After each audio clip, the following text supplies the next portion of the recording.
to capture any comments, how are your insights from our conversation that we have. And then if you have any specific questions that you want to make sure that Will addresses, use that Q&A function and put those in there, and we'll make sure that we can either address those today or follow up afterwards and get you an answer back to you.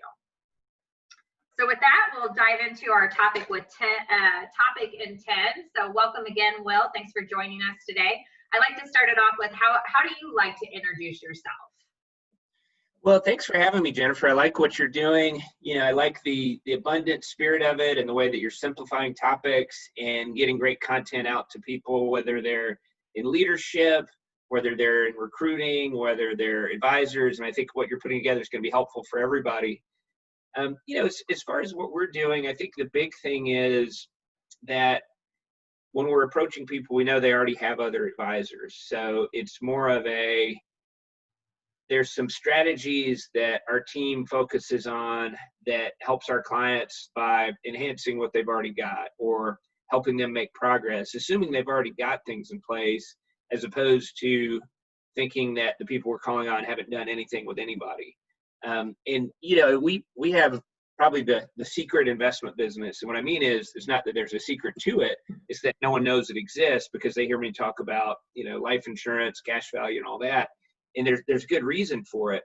And the reason is, if we focus on what makes us unique, which is Northwestern's portfolio, that gives us an opportunity to do everything else. And so that's why you hear me talk about that so much, because Jennifer, to your point earlier when you and I were talking, we've got to find something that's different. You know, ultimately people want different.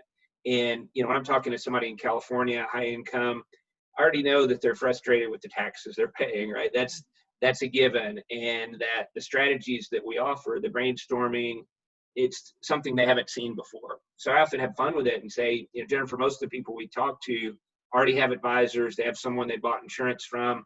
They have a good CPA. They have a good attorney. And they may have even met with someone from Northwestern before. They may already have products in place.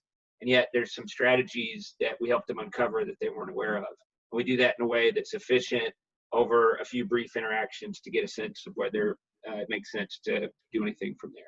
Great. I think that's a great lead into the discussion. Before we go deeper around our topic around being specific, tell me just a little bit for our audience in a sentence or two, kind of what does marketing mean to you and why is it so important? Yeah, I think it's, where does your message resonate? What clients benefit the most from your work? And when we can answer that question, the business becomes more fun for us and for them. And Jennifer, I know we were talking about that earlier. Yeah, if we can make the experience better for everybody, that's ultimately what marketing is. If we can make it faster and better, then I think we've got a good marketing plan. Great. I know everybody I work with, you know, everybody defines it a little bit different. So I think it's always good to start the conversation there. So let's talk more specifically about being specific. Why do you think that's so critical for advisors to do, or even in the recruiting space? Why is it so important, and how does it then make the rest of your marketing efforts so much easier? You know, I think if we don't have something specific, it's going to keep us thinking small or playing not to lose. There's a great book, Play to Win or Play Not to Lose. And if I don't have something specific, and, you know, you hear people say things like, hey, I want every client, I can help everybody. It's like, well, actually we can't. And it's the sooner we realize that what we offer isn't a fit for everybody. And by we, I mean, specifically you, the listener, the viewer, you have something to offer that benefits a specific group of people more than others. And once you figure that out, that's empowering, because then, okay, this isn't a fit, right? If it's not in my sweet spot, then I get out of there, or I don't go there to begin with. So the specificity, it makes it's an abundance, in being more specific actually widens our opportunity. It seems like it would narrow it, but it actually makes it bigger, because we're not spinning our wheels on things that aren't a good fit for us or the client to begin with. So tell us a little bit about like what challenges you've had over the years of like getting to that point where you can really embrace that and be okay with that. You know, I think activity is so foundational. You know, writing 100 lives, getting to MDRT and Lives Leaders Summit, new client bonus, all those things are critical. And I think what's hard is to realize that at some point, a few years in, whatever that might be, we have to think, all right, do I want more volume, or do I have enough data to realize where I'm most effective? And if you've written 100 lives a few times, I would say you do have that data. And what's hard is, oh, but wait, I'm not going to write as many lives, or I'm turning away business, or I may not have as many new clients, and then I won't have as big of a bonus or whatever. And I think the truth is, like, if we give what we can give more so to the people that benefit from it more, we're going to have a better outcome financially, even if we're not helping as many people. We're going to be more referable. It actually makes the whole thing better because it's a better experience for the client, because we've tailored our approach for that specific person. So I think you talked with part of that about then, like, you know, kind of what's a surprise to most people by leaning into it, of how it actually works opposite of what kind of maybe they initially think it's going to. How are things really different for you since you've really become more niche? You know, it's an abundance versus scarcity. I used to be afraid that I would be giving up something. Like, let's say I was working with a client, and you know, they weren't an A client. They maybe were a C client, however we define it, right? And I would think, oh, but what if she gets 4 promotions and wins the lottery and becomes a better client, right? And then it's like, oh, I can't give that up. But no, that's not right. Like, I'm not really serving that person. I'm hoarding, and I don't want to be a client hoarder. I've seen client hoarders, and they have virtual or physical file cabinets full of people they don't talk to, and they're waiting for a term conversion. That's not where it's at. Like, I think if we take, the fear is I can't replace them too, by the way. And I think that's true with recruiting and development along with client work. If I say to the world, hey, you know what, I'm going to take this client and I'm going to have a different advisor work with her, then she's going to be happier. That other advisor is happy to have the opportunity. And now my time's free. And I used to say to myself, I could stare at a wall for an hour, and if in the last 2 minutes of that hour I do something productive, it's still better than sitting in a meeting for an hour I don't want to be in. And that's, I think, the mindset of, like, sometimes maybe you have more time to exercise, or you have more time to read a book, or you have more time to see a different client. Whatever you're doing, I think the point of it is by giving up something that really isn't a good fit for you, you open yourself up to more opportunity. So that kind of gets to the point of, you know, why other people probably don't do this as well. So if thinking about our audience, what's something we want to be able to give them every week, something that's a practical, try it at work tip that they can do in the next couple of weeks to get more experience in this space? What would be your try it at work tip that you have for our audience around being more specific? I have good news for anyone who's like me and you're horribly disorganized. And the idea of looking through 100 or 500 or 1,000 of anything is never going to happen. All right, here it is. So imagine you're looking at your calendar, and you look at your meetings for tomorrow, and you see one, and the energy drains, and you're like, like, you're picturing yourself in that meeting in some version of, I don't want to be there. And why did I fight so hard to schedule it? That's the opportunity.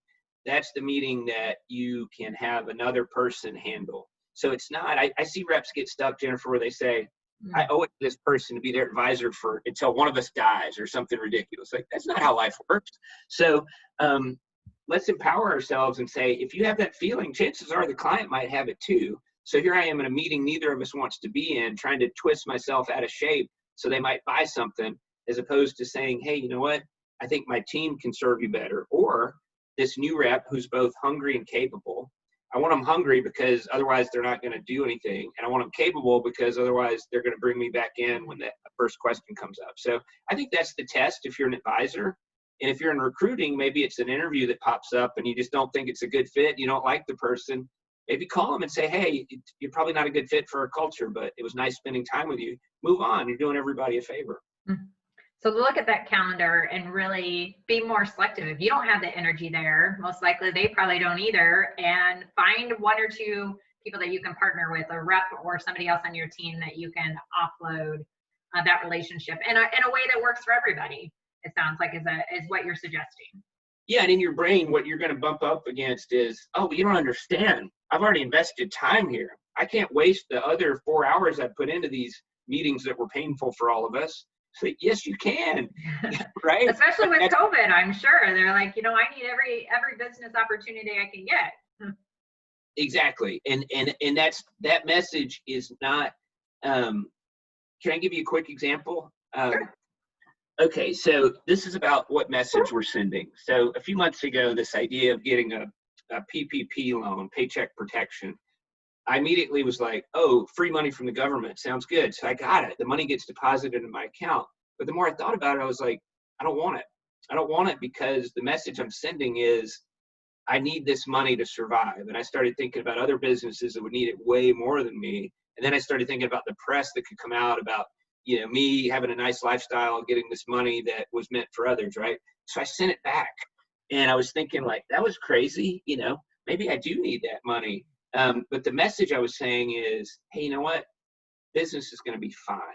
We're going to be all right. And I think anytime we do something like that, we give something, in that case, sending money back that may have been free, or a client who was paying you, an advisory client.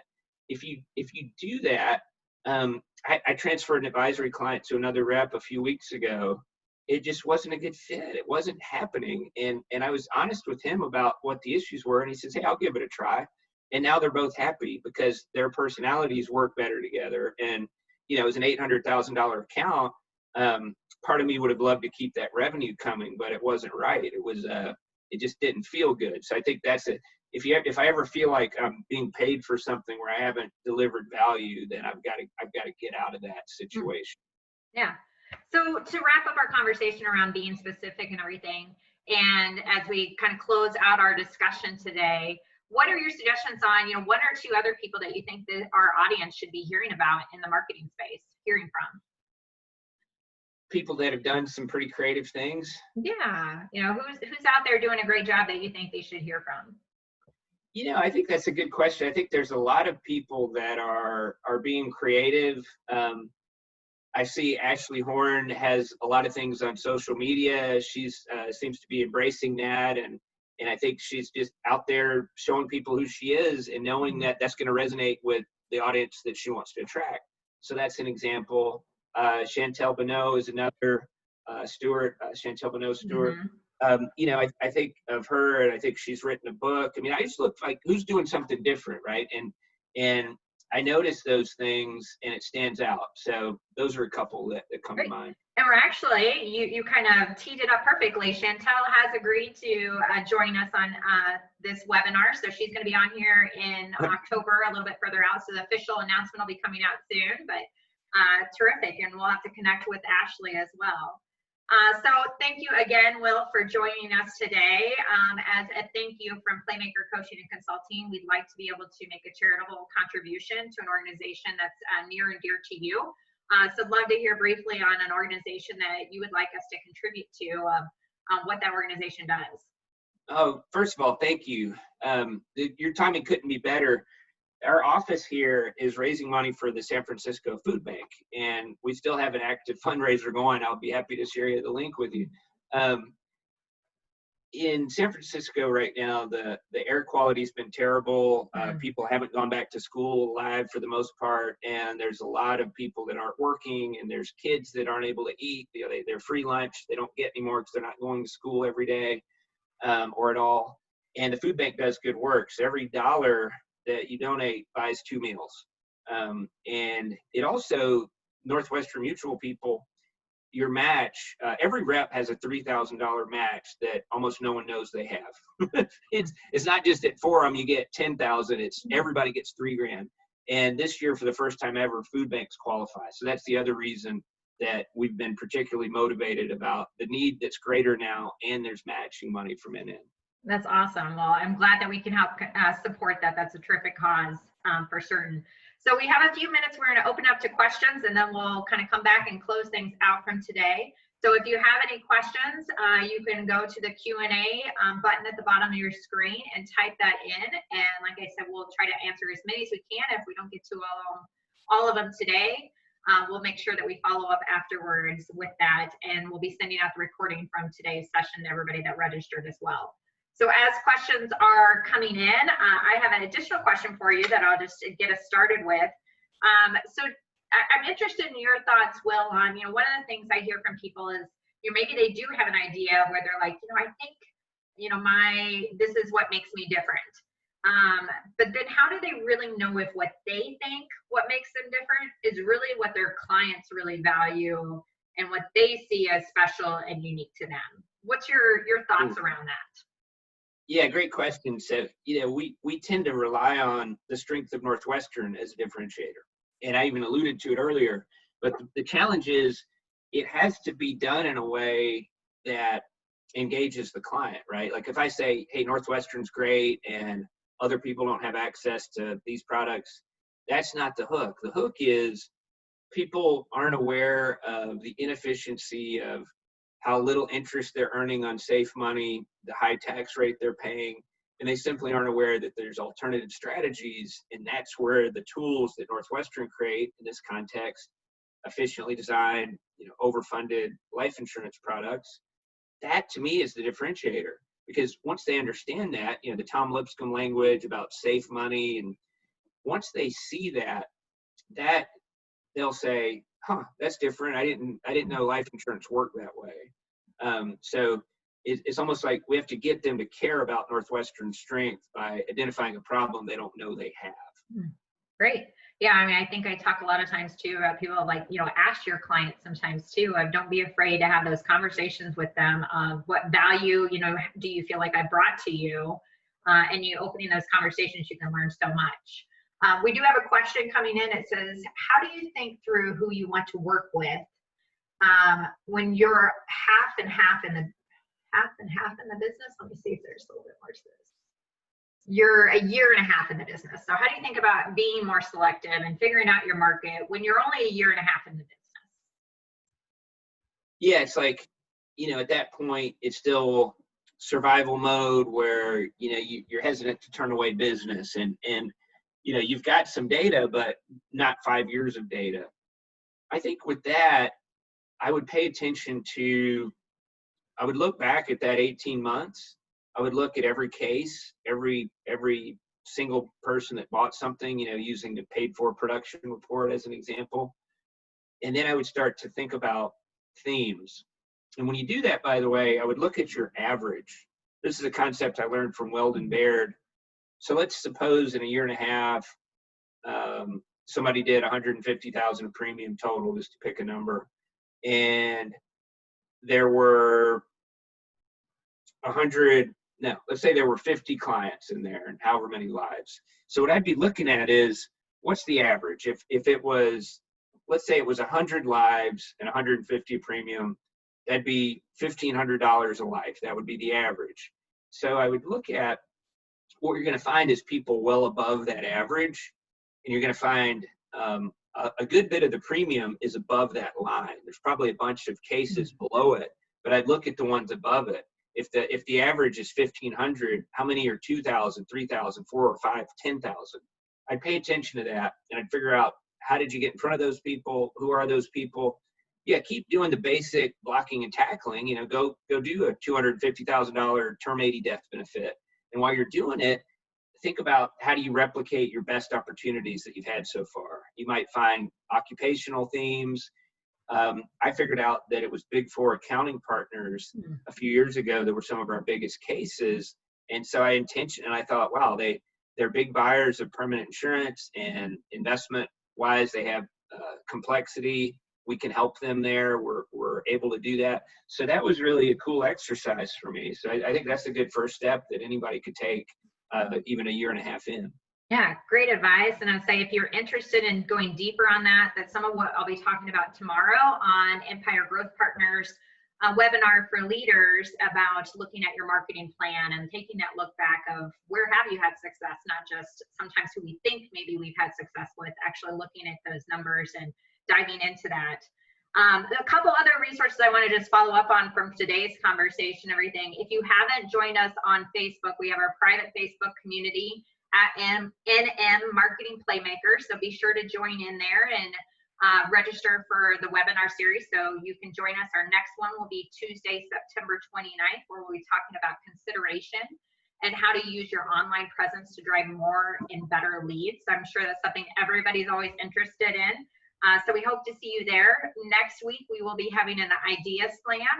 If you haven't participated in that, I think these are great opportunities to just bring an idea for discussion and get feedback in the moment to help you build that out and figure out next steps. So that will be Thursday morning at 9.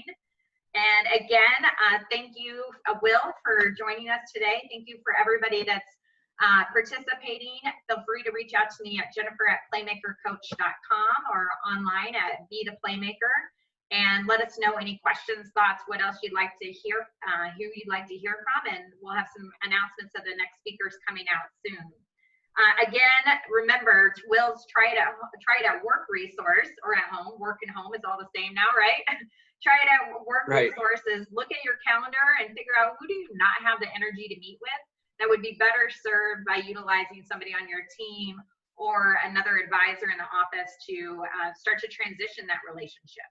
So try that in the next couple weeks, and if you do that, we'd love to hear how that goes for you.